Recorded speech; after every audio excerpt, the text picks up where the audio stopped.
যখন ফেরাউন সাগরে ডুবে যাচ্ছিল তখন হযরত জিবরাইল আলাইহিসসালাম কেন তার মুখে কাদা ঢুকিয়ে দিয়েছিলেন আসুন জেনে নিই। রাতের বেলা হযরত মুসা আলাইহিসসালাম বনি ইসরায়েলকে গোপনে নিয়ে যাচ্ছিলেন, কিন্তু ফেরাউন এ খবর পেয়ে গেল। সে সঙ্গে সঙ্গে তার সেনাবাহিনী প্রস্তুত করল এবং বনি ইসরায়েলকে ধ্বংস করার উদ্দেশ্যে তাদের পেছনে রওনা হলো। যখন সকালের সূর্য উঠল, ফেরাউন তার বাহিনী সহ বনি ইসরায়েলের একেবারে মাথার ওপর পৌঁছে গেল। তখন পরিস্থিতি ছিল এমন, সামনে গভীর সাগর, পেছনে নিশ্চিত মৃত্যু। ভয়ে বনি ইসরায়েল চিৎকার করে উঠল, নিশ্চয়ই আমরা ধরা পড়ে গেছি। কিন্তু হযরত মুসা আলাইহিসসালামের ঈমান এতটাই দৃঢ় ছিল যে ভয়ের ঝড়ও তার সামনে নিষ্ফল হয়ে গেল। তিনি বললেন, কখনোই না, নিশ্চয়ই আমার সঙ্গে আমার রব আছেন, তিনি আমাকে পথ দেখাবেন। আল্লাহর নির্দেশে তিনি তার লাঠি সাগরের পানিতে আঘাত করলেন। মুহূর্তের মধ্যেই সাগর ফেটে গেল, পানি দুপাশে বিশাল পাহাড়ের মতো দাঁড়িয়ে গেল এবং মাঝখানে একেবারে শুকনো পথ তৈরি হয়ে গেল। হযরত মুসা ও বনি ইসরায়েল সেই পথে এগিয়ে গেলেন। ফেরাউন ও তার সেনাবাহিনী উদ্ধত ও শত্রুতা নিয়ে তাদের পেছনে ধাওয়া করল। যখন হযরত মুসা আলাইহিসসালাম ও বনি ইসরায়েলের শেষ মানুষটিও অপর প্রান্তে পৌঁছে গেল,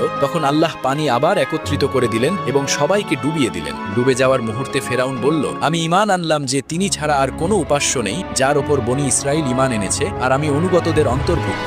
যখন হযরত জিবরাইল আলাইহিসসালাম এটি দেখলেন, তখন তিনি সাগর থেকে কাদা তুলে ফেরাউনের মুখে ভরতে লাগলেন, এই ভয়ে যে সে যদি তওবার শব্দগুলো উচ্চারণ করে ফেলে তবে কোথাও আল্লাহর অসীম রহমত তার কাছে পৌঁছে না যায়। আল্লাহর এই অপরিসীম রহমতের জন্য আপনি কি এখনো কমেন্ট ও শেয়ার করেননি?